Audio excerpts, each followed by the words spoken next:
Hello, welcome back to another fantasy football video. I hope everyone's doing fantastic. Well, here with another video ahead of the FPL 21-22 season. Going to be dropping videos every single day at 9 p.m. So to be sure to check those out. And yeah, today we're going to be looking at an updated draft. Had a little bit more of a tinker with the team since the first draft, and a few things have definitely changed. If you're new around here, don't forget to hit the subscribe button, hit the like button if you do enjoy this style of video, and well, let's get straight on into this one.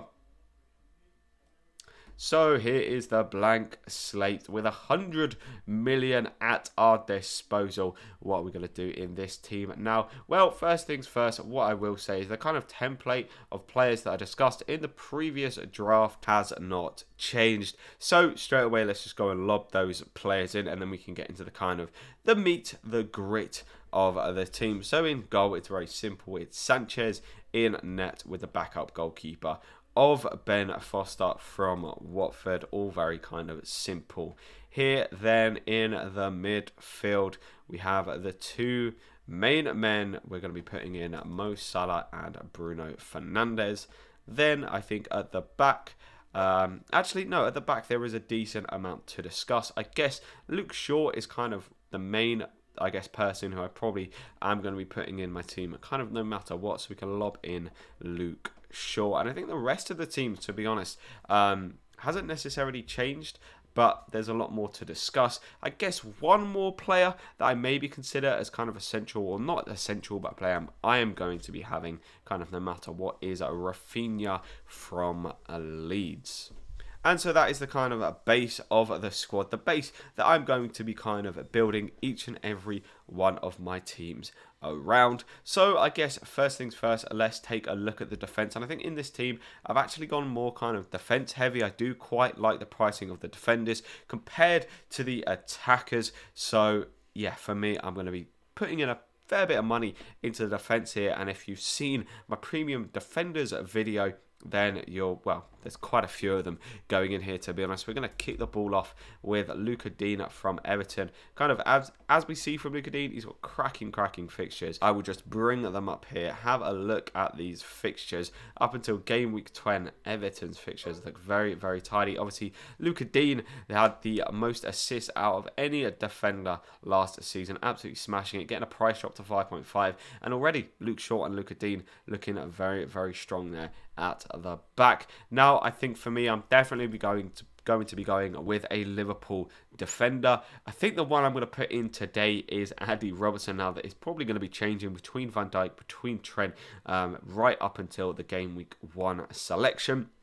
Robo is probably the one I'm most happy with, as he kind of provides a little bit more attacking threat than Van Dijk, and also gets on the bonus points more, but you're not paying quite as much of a premium at 7.5. But I guess there is the argument to kind of say, well, if you're paying 7 mil for Robertson, why don't you just go all out and pay 7.5 for Trent? Obviously, Liverpool do have a decent little start to the season against Norwich and against Burnley. However, a couple of seasons ago when Norwich were in the Premier League, their first game was against Liverpool at Anfield, and Pukki went and grabbed himself a goal. So could we see the same thing happen again? And as you can see already, I'm putting a fair amount more into this defence, and even more money is going to be going into the defence now with Ruben and Diaz. Now, the main reason for me picking up Ruben Diaz is not the fixtures. It's the fact that he plays for Manchester City. I know that Manchester City are very, very good at getting clean sheets. You look at those fixtures and, it doesn't really stand out. Spurs in your first game, probably don't want to target that for a game week 1 fixture. And then,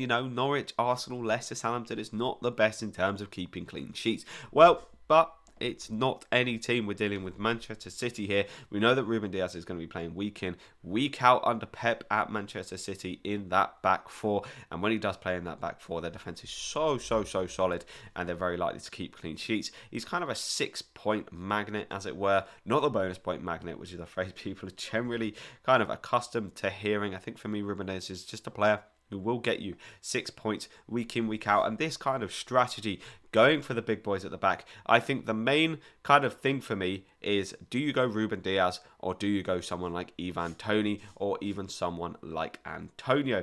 Do you think Diaz is going to pick up more points than the attackers? Well, last season he did. He picked up 142 points compared to someone like Antonio, who only picked up 118. And we know that Diaz is going to play week in, week out, very likely to pick up clean sheets. So it's just which one do you go for in this team? I'm going for Ruben Diaz. However, in other drafts, I may go for the attackers instead, as you know, they're a little bit more holy, whereas Diaz is much more of a consistent player. And I guess to fill out the defense, for me, I'm looking for a defender who's going to play week in, week out. Now, I'd love it if we had a 4 mil option who played week in, week out, or at least got some game time so we could lob him in there. He wouldn't go down in price and he could always come on if you needed him. However, because we literally have no 4 million options this year, for me, it has to be a 4.5 million player. As I say, I know is going to be playing week in, week out. I don't want a player who has previous with injury, as they're likely, probably if they get injured, to go down in price, or as I say, not even play. This player at the end is just a contingency plan. It's if one of my players gets injured or for whatever reason they don't play, this player can come in and will definitely be playing. And for that reason, I'm going to be going with Loughton from Burnley. Just the guy's consistency is absolutely unbelievable. He did actually pick up a few attacking returns last season. Obviously plays for Burnley, who are known to be kind of one of the more defensively minded teams of the league. And just, yeah, the player who's going to play week in, week out as a contingency plan is just there when I need him. Now, for the rest of the midfield, I think for me, I'm going to be filling this spot up here with Emiliano Buendia. Now, I have discussed previously that, you know, I don't particularly want to be going for new players to the Premier League. However, I've got the confidence in the fact that, you know, we have seen some of Buendia in the Premier League, and he looked okay for that season with Norwich. He obviously had a much better season in the Championship last season, obviously coming into an Aston Villa side that he's going to get so much more kind of the ball. He's going to have better players around him. He's going to have players who can finish in front of him as well. And I think for me, if you just take a look at those first 3 fixtures for Aston Villa, for me, and we'll come on to the attackers as well, it's a great thing just to have Emiliano for the first 3 fixtures as a punt, and then we can just sort of assess who is good around this price bracket and then bring that player in after 3 game weeks. Obviously, it's kind of the balance between not wanting to plan too many transfers, but also bringing in players who I think are going to get the points in the first 3 game weeks. In terms of the last defensive spot, for me, it's just going to go to a dud player.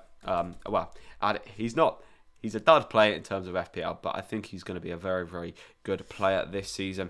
And that is Billy Gilmore, now of Norwich City, obviously on loan there. Probably going to play week in, week out for them. At 4.5 mil, we do have other options like, you know, Basuma, like Romeo, other players who are going to play week in, week out. But for me, Gilmore's probably the more exciting of those players. And you never know, he could push forward and get some attacking returns as well. Now, as you can probably see here, we are only going to be going with 2 attackers, as we have 4 kind of main defenders, 4 main midfielders, and 2 attackers. So quickly, I'm just going to fill out this last attacking spot with just a complete dud player, and that's going to be Obafemi. Then we have 16.5 million to fill out the last 2 attackers. Now, for me, nothing has changed. In my first draft, when looking at one of the attackers, and that is Calvert-Lewin, I can't see any reason apart from injury, apart from any kind of reason why he won't be playing in the first week, for me not to have Calvert-Lewin in my team. At 8 million, only priced 0.5 million above most of the attackers. With these fixtures, with the way Calvert-Lewin started last season, with the way Rafa Benitez is probably going to play Calvert-Lewin, I think for me, he's a must have in my team. And just, yeah, I consider that for me quite an easy pick. Then for the last attacking spot, now this is where it gets interesting. There are so many different players you can go from here. You can go for Jimenez, Antonio, you can go for Wilson, or you can go for the main man who I think I'm going to go for, and that is Ollie Watkins. Now, I did have Iheanacho in my last video and my first draft. Now, that was because, considering how Iheanacho had played in the back end of last season, if he does that at the start of this season, he could go absolutely flying. However, with the introduction of Daka to Leicester, we just don't really know whether Iheanacho is going to be playing week in, week out. And I want to go into Game Week 1 knowing that all the players that I want to start are going to start. So for me, I feel like Ollie Watkins is a player we know that is going to start. He also has a cracking first 3 fixtures, as I've shown there with Buendia. Obviously, the double up on Aston Villa, it's not particularly ideal, but the fact that it's attacking, those two could easily end up combining, and the fact that it's just 3 really good fixtures to kind of start the season off with. What that's going to allow me to do is allow me like a 3-game buffer time, basically, to then go and get an attacker from another team, say an Antonio and Iheanacho. Jimenez also rotates really well when they get into that 4th game week.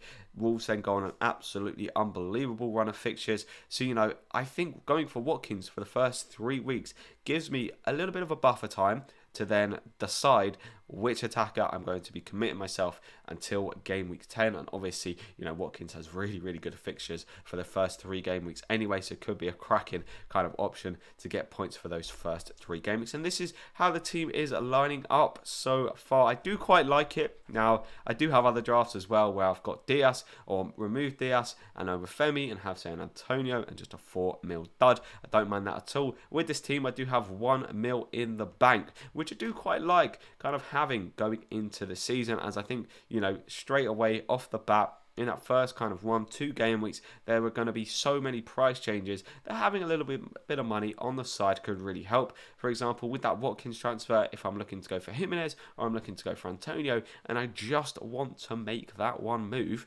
but one of those guys has gone up 0.1 million, although it's only 0.1 million, I'm not going to have that in the bank. So it's definitely something to think about, maybe leaving yourself 0.5 mil behind, just so you can kind of quite easily make transfers, don't have to take minuses depending on prices, and don't have to move really early for players. That's something that I learned last season, is that I was moving way too early for players before actually seeing every single fixture play out.